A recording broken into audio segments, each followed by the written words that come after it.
Hello, my wonderful people. Good morning, good afternoon, good evening, good night, depending on your time zone or anytime you are coming across my platform, Linda's TV show. If it is your first time and you like what you are watching, kindly subscribe, put on your notification bell to all notification. In that way, you'll be able to know when we upload a new video. YouTube, I want to appreciate you for creating this wonderful platform for us to use to disseminate information. I always put a disclaimer that this platform, Linda's TV show, do not and will not promote violence, hate speech, misleading information, or what have you. We are here to educate, inform the members of the public about the happening, and also to remind YouTube that a call for self-determination is not a call for what? War. Welcome to the morning show, sir. Good morning, and thanks for having me. Well, Commodore, how did we get here that civilians would slaughter 17 soldiers? And in the horror forest, the Nigerian police force, they're also telling us that 6 of their men were killed. Another 6 are still missing. In Imo State, 2 policemen were also killed. What happened to police community relations, army community relations? How did, the people lose confidence in the security agencies that they will just be slaughtering officers? What is the way forward? Thank you very much for that question. Looking for a way forward is going to be a very hard nut to crack.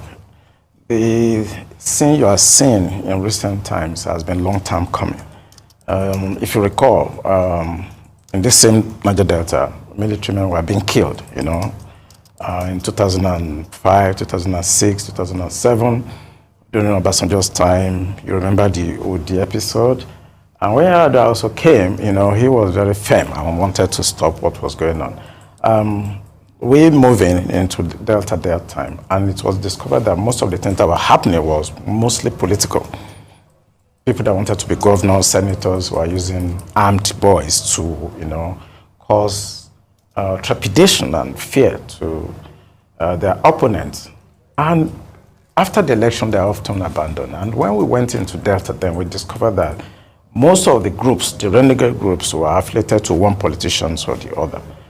And the president called them to order, and at the end of the day, some of them stopped what they were doing, but majority of them refused.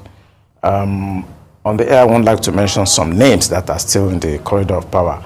Alamese is gone, so it's one of them.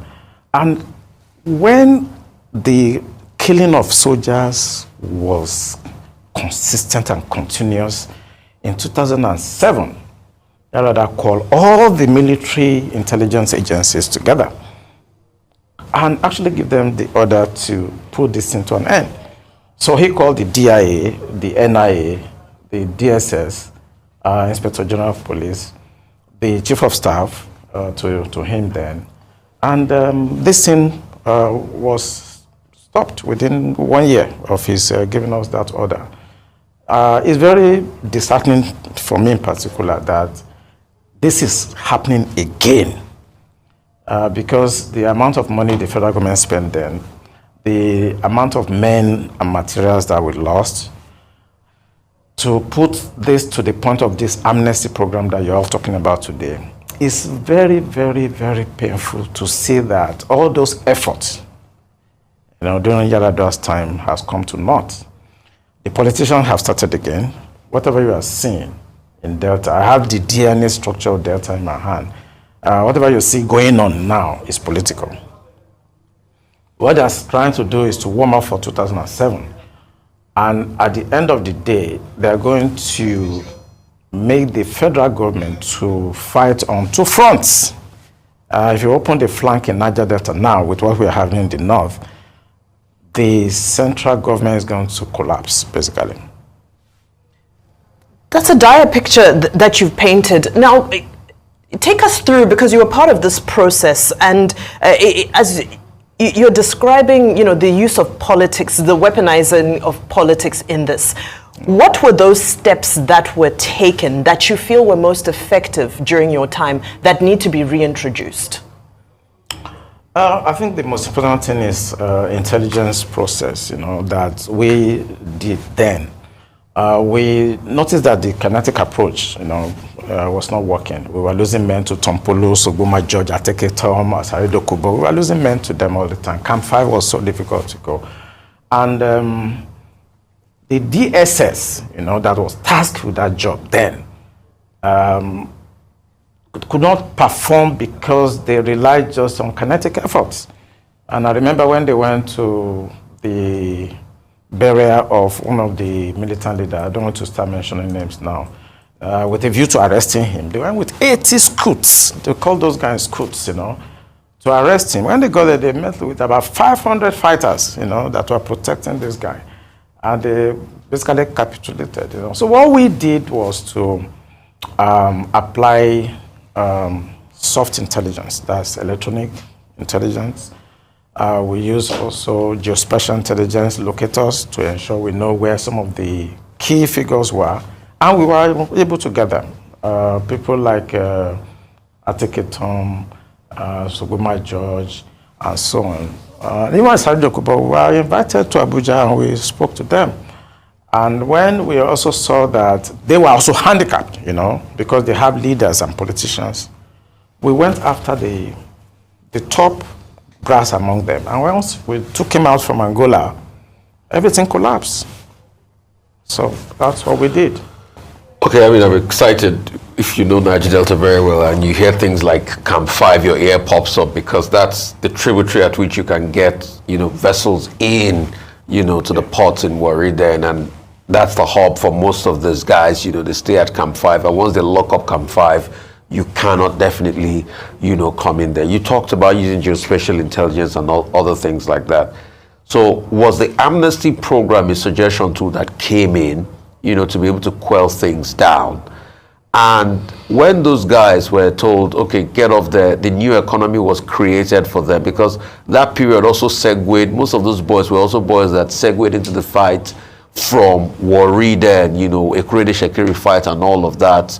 I don't want to go on, with like the names you had mentioned, but was the Amnesty program to soften the deal then as we speak, number one? Number two, you talked about politics. Some other people have said this killing of the army might also be related to resource, and they've talked about the bunkering that is going on around there and the endurance angle to the matter. And the fact that hitherto part of those boys now have been empowered greatly by the state to be able to create a buffer, and there's a rivalry across the groups. Can you also just talk us through the rivalry? And also talk us through the level of complicity, by some of the forces, because at that time too, you guys who had problems of complicity, because as you guys then in the military had struck, a deal and orchestrated a plan, before you knew it, those boys in the creeks too were hearing all the things you were doing. Yeah, that's a multiple barrel question. So sorry, I get excited when I see. Yeah, but I'm very clear about your questions. Let's talk about the amnesty. The amnesty program was something, as I tell people sometimes, that I designed personally, and we just pick it up from East Timor. We saw what they did, and we just basically copy. It's not anything big. But what I've discovered is that it's not being implemented. It's been corrupted completely. That's not what we planned. And the idea of amnesty, even though it came from the Defense Intelligence Agency, but it was guided by Yar'Adua himself. We had our options, option A, 2, 3, and Yar'Adua actually didn't want bloodshed.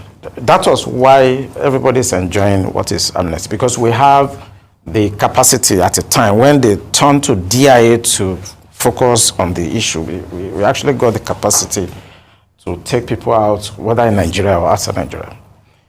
When we had the option of taking somebody out in South Africa, Yar'Adua actually called us to order that he doesn't want bloodshed. It's better for us to take the people alive and get further intelligence. And actually, the idea of amnesty was reinforced by Yar'Adua option.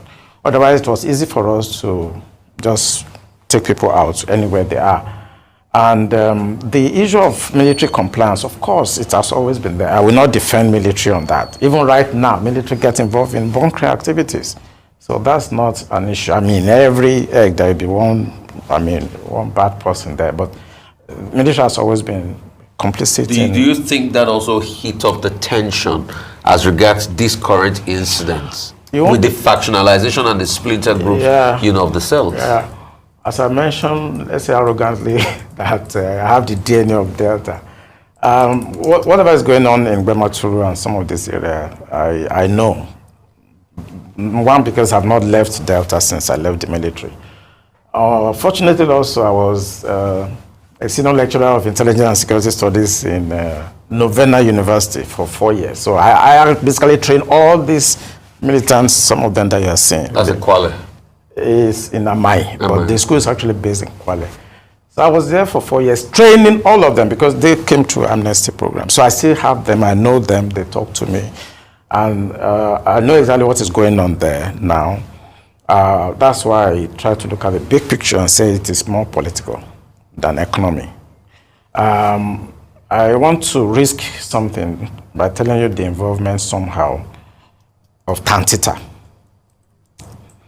The federal government, they're always making a mistake of trying to appease the militants or terrorists and so on.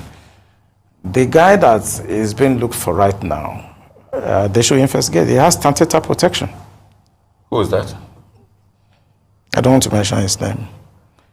So, but Tantita is the one fighting them, and Tantita has been doing a good job. It's very complex.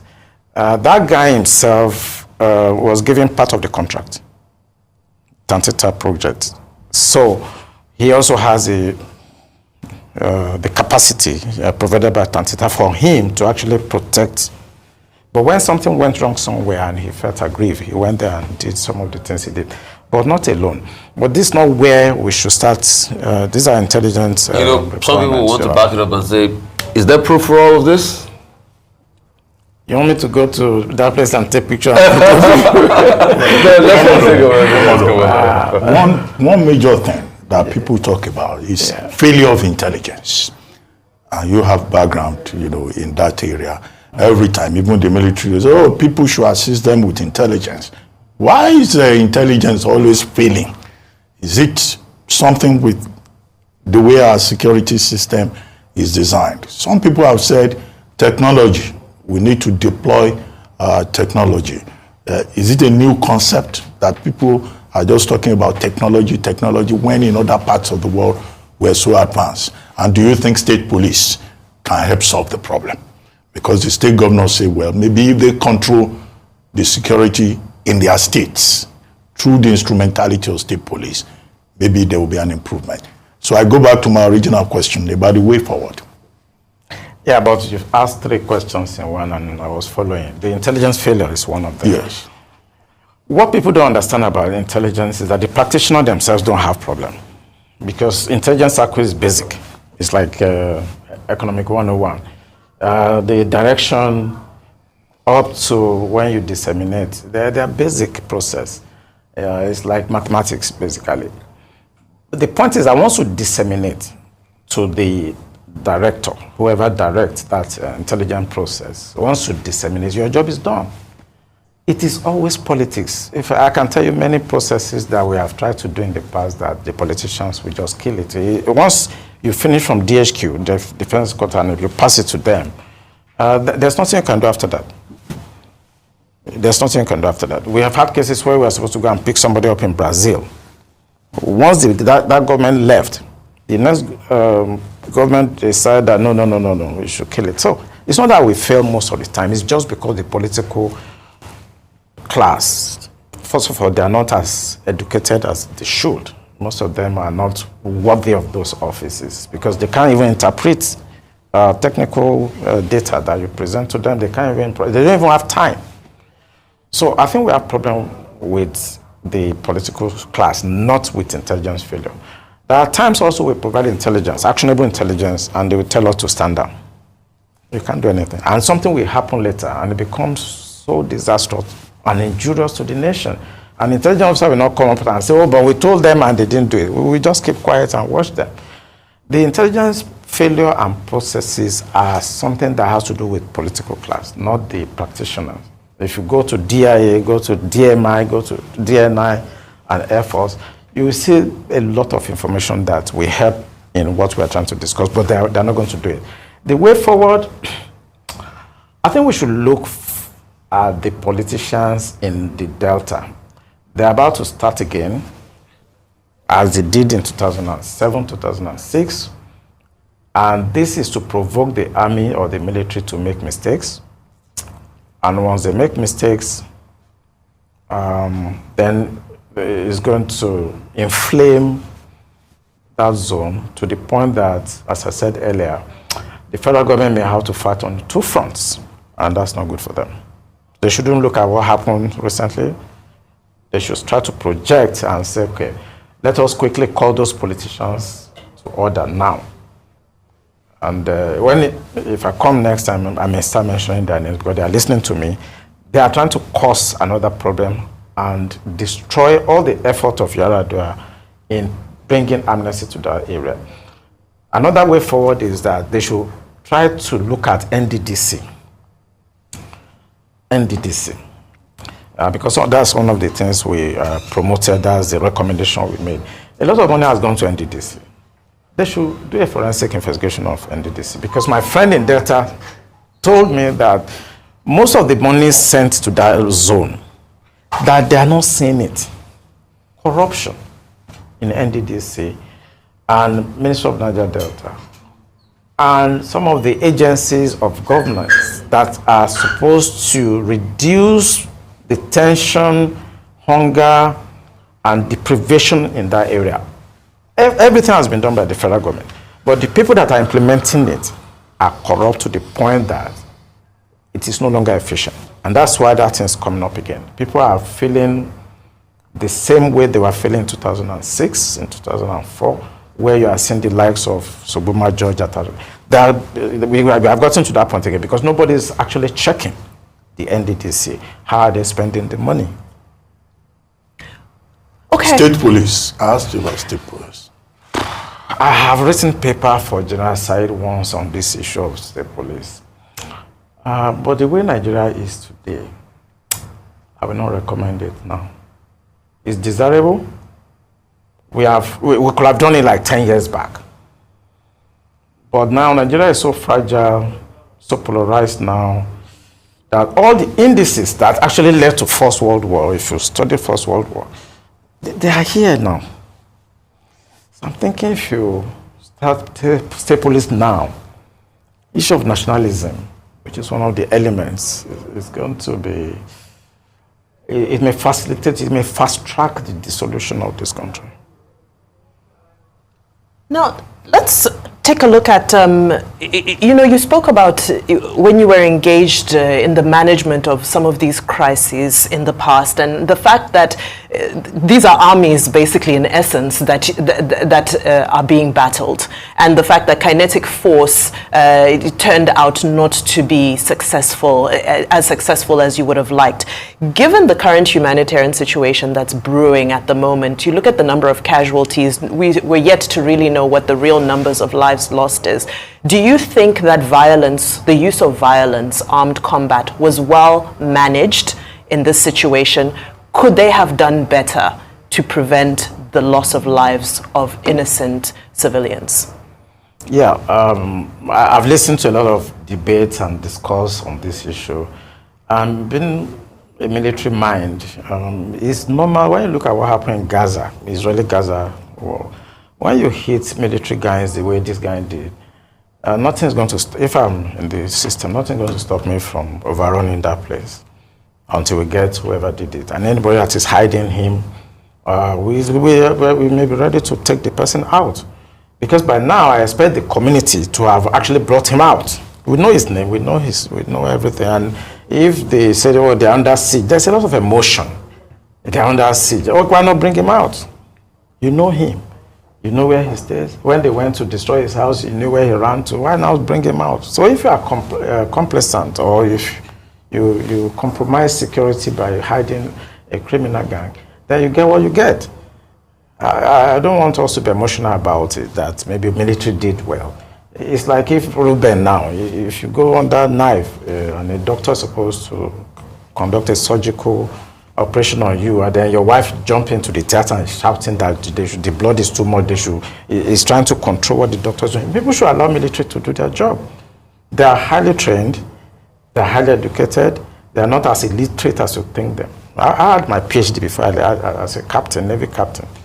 And I have a lot of colleagues that have PhD. Most of them, they went to go. Except that Commodore, the military too, in a democracy, they are answerable to the rule of law. The rule of law, yeah. They cannot take the law into their hands. We know about the rule of law more than you ever, the Geneva. Go to National Defense College and go and audit their programs. Human rights. My PhD paper was on human rights. Nigeria, you just Google my name, you see it on the map. We know about human rights, we know about the Geneva Convention, we know about the rules of engagement.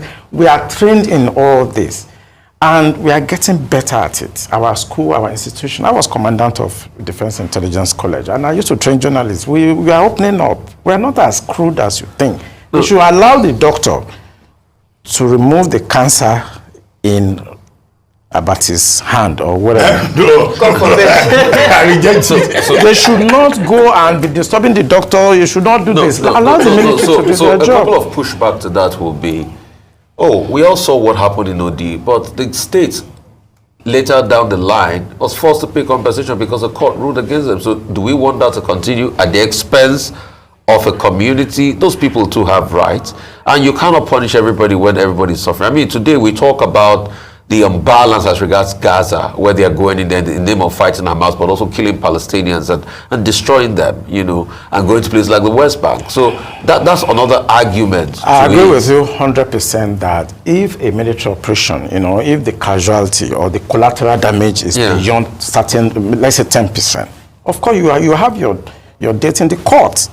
There are court martials, there are military processes that take care of that. If I go for an operation and I lose even my own men more than the required number that is gazetted, I will have my day in court. So if any military man goes to anywhere and maybe he was overbearing, then after there'll be investigation and you'll be tried. In all of this, you're talking about politicians. You want to talk about the role the Delta State governor should be playing in all of this. Also, understanding the political structure in Delta and the antecedents of these players. I want you to elaborate on that. Secondly, you talked about fighting on two fronts.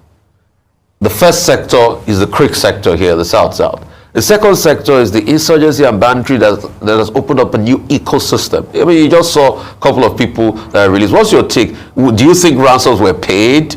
Or you think it was a military action that got in there and brought people out? Why is it that we don't hear that the military, after ever rescuing the people, engage with these people and hurt them or arrest them? Because that's another sector that is opening up. So we're fighting across two fronts in a country where we have less than 300,000 soldiers. Okay, let me start from, you've asked like 3 questions again. Let me start from the governor. I don't trust them. I was in Saple. You don't trust the governor of Delta State? Not all of them. All the governors in the South, even Doe Diri and all of that? I think the only person I can trust in this country is Zulu of Borno State. I don't want to talk about those governors. They don't even know why they are the chief security officer of a state. They don't even know. What the judge do is to share money and do things, so I don't want to talk about them. You don't trust their competence or their capacity? Let's get it right. Both. They're not competent, and when you're not competent, you don't have capacity. Mention of them that has capacity or that is competent, or that is there because of the interest of the people that is there to govern. Mention one. I've mentioned Zulu. So let's talk about them. Let's look at the issue of Delta. You have the Joy, Robo, you have all those. I used to go on combat patrol in Warri, where they will write in their building. This is SH0CK house. Yeah. They write and all those. That was during the fight. Yeah, they've always been having this conversation. And I'm talking about like 1993, 1994. But the other question you're asking, the third question was about, that's the last question you asked now. Yeah, I was like fighting across the front, the war economy. That's the fact that, do you think that even ransom was paid in this operation? Because ransom was paid. Let me just answer that one. Really? Are you sure? You have proof? Let them debunk it. Let them take me on. The ransom was paid. In this Kaduna release? Oh yes, ransom was paid, and that's another area I don't want to talk I asked about proof anyway. I said, you have proof, because of the sake of balancing. I should give you now. No, just for the sake of balancing. No. There's ransom was paid. These guys, they took these guys and they said they want 1 billion. So one day they just woke up and they're so happy. I said, okay, come and take we are tired of them, come and take them. So, but the issue of two fronts is I'm talking to Tinubu now. He should not look at what is happening. He should not leave this into all those governors, because it's politics that are playing there. And they are taking the crude oil and stealing whatever they can get, since the government is not doing what they're supposed to do. But Tinubu should pay attention.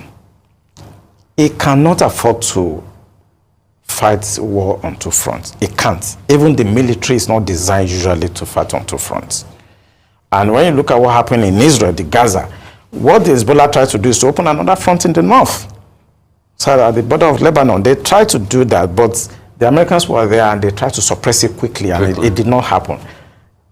Tinubu should try to douse what is happening. He should try to do dialogue with them. They just need some money, they need some care, they need some attention. And now they are starting, if the military make mistakes by doing the OD episode, then... You think the military should be withdrawn from the Niger Delta now? Should de-escalate tension from those communities? Yeah, I think at this point, if they've not been able to achieve the operational imperatives or the objectives, even by now, then they should pull out from there. They should allow the DSS. At this point now, it's DSS and the police that they should allow to do the job. The military should pull out. So do you think that the military is overstretched? Because increasingly the Nigerian military is doing police work. Although yes, the constitution says they can come in aid of civilian authority, but they seem to be doing police work almost permanently. Do you have an issue with that? I've always told even when I was in the defense headquarters, I've told generals that they are weakening the military by allowing us to work with the police on IS duties. IS duties is internal security duties. It's not our job. The question you should be asking media is that where is the DSS in Delta State? Don't they have state director of DSS in that place? Don't they? During Obasanjo time and Yar'Adua time, DSS were very, very active. Very, very active. When we started prosecuting this Niger Delta issue, if you see what the DSS gave us, it was amazing. They were very proactive. They have schools, they have combat troops, and so they were very, very active. Where are they now? Somebody should be resigning from his job. Delta, don't they have commissioner of police? The political will on the part of the Tinubu administration? That is the problem. Yeah, no, when you look at the way this thing runs, policy, strategic level, operational level, and tactical level, Tinubu has nothing to do with this one. If you are the director of DSS in Delta, so Tinubu should not tell you what to do. If you are the commissioner of police in Delta, let's say in Warri or in Bayelsa, so Tinubu should come and tell you what to do. So some of them should be going to their villages. Sorry, just to follow up on that, but do you think there was prior intelligence that they were going to hurt the military officers before they were killed? That's where you can talk about intelligence failure. And that is where Do you think there was probably prior intelligence out and probably that was on the doorstep of the governor and nothing was acted upon? No. That's not how it works. These guys were planning this operation weeks before that something. They were just looking for the time and place to strike. The failure of intelligence is not more on the JTF or the military. It's more on the DSS. I know how the system works. The DSS, they are everywhere. They are all over, all those villages, all those places. They have DSS operatives there. How come they are not aware that this was going to happen? When they were loading the boats, when they were arming the boats, all their sources and agencies, their informants, where were they? The structure of security has collapsed, basically. We get the information from DSS, in the DIA. All this operation I'm making out that we did, it is DSS that gave us the information to know where they are, what they are doing, because they have very active DSS in 2006, 2007. So are you probably saying that there was no information float of this possible attack out there anywhere? It's among the militants. If you want to ask that question, I want me to answer you. I remember I mentioned somewhere that you have these former militants that have embraced amnesty. They know. If you want to find out very well now, call the Tantita and ask how this happened. They know. Also, another follow-up question. Do you think the former militants that have embraced amnesty, are they still bunkering today? Yeah, some of them, I have their names. Some of them, they try to be politicians. Some of them failed this time. They wanted to be deputy governor. They want to be senators, and none of them made it. So, you think they're back to bunkering? They never stopped bunkering. Even after the amnesty then? Yeah, they never And stopped. the schooling and everything, they never stopped bunkering. They were still bunkering. They never stopped bunkering. Do you make it seem like this is an impossible situation to resolve? It's not impossible. Tinubu just have to do something now. So it's only the presidency that can It's resolve? the commander-in-chief that can do something. Right now, he should be firing some of his aides. And I'm made bold to say that. Some of the people, I don't want to mention specific officers. Give us names. You want to go for it? But in terms of what the military did in Kaduna State, the military collaborating with the office of the NSA and local authorities and rescuing, well, we don't know the exact numbers. Some say 137, some say 287, some say 168. What's your assessment of that operation? It's a circus. Most of the thing you are saying is deception, is lies. Deception? Deception simply means lies surrounded, not truth, surrounded by a bodyguard of lies. There's some truth, but there are a lot of lies. If you want, negotiation is another process entirely. But if somebody say he wants to collect 1 billion, you now say you collaborate, I think that collaboration should be in terms of the federal government helping with the funding. That's the collaboration. But the president says nobody should pay ransom. They paid. They paid. Have you got proof for this? They disobeyed the commander-in-chief. I know the mind of terrorists. If they say they want 1 billion, they will not, without you either killing them, they won't give up their prize. The children are the prize, and they've demanded for money.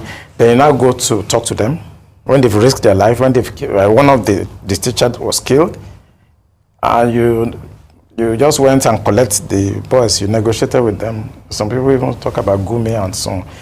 They collected money. They have to buy more arms after this.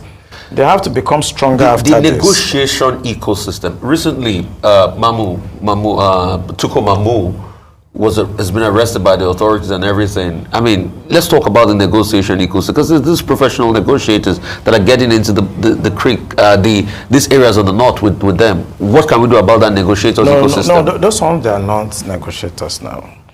But he's been arrested by the security forces. Because he was simply helping himself. I know the person you're talking about, Toku Abi. Yeah. He was collecting money and having his own and was sharing, or just basically the sharing. Collecting money on behalf of who?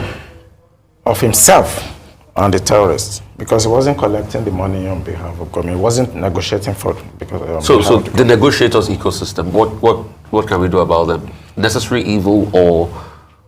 It's necessary evil when you are having an asymmetric situation on your hands. Somebody can just catch somebody and say, you must pay me.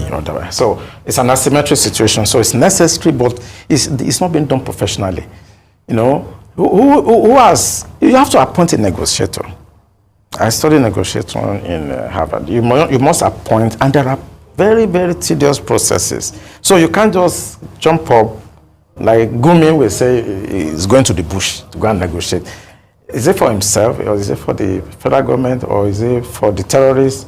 Some of these people are supposed to have been arrested by now. They should be out of circulation. And I don't know why Tinubu is condoning some of these iniquities. It's been happening during Buhari time.